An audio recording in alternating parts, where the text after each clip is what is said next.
Good morning sir. হ্যাঁ হ্যাঁ ঠিক আছে। সবাই কেমন আছো? স্যার ভালো আছি। ভালো আছি, এটা আবার ওর কই তুইব? তো বাচ্চারা, আজকে তোমাদের বেতনের হিসাব হইব। আচ্ছা।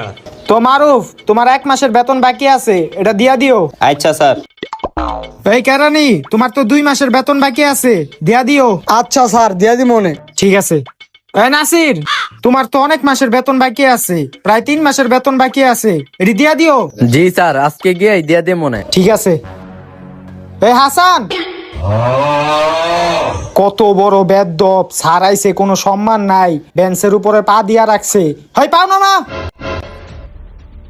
বেদ্যপ একটা।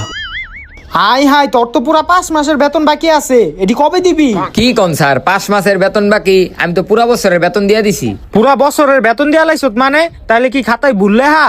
আর তুই যে পুরা বছরের বেতন দিছ, এটার প্রমাণ কি? স্যার, প্রমাণ তো আমার মোবাইলে আছে। মোবাইলে প্রমাণ?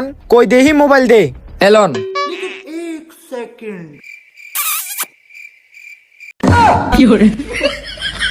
স্যার, প্রমাণ কি দেখছেন? বেতন কি দেওয়া আছে নাকি দিতে হইব? না না, আর দেওয়া লাগবো না, দেওয়া আছে।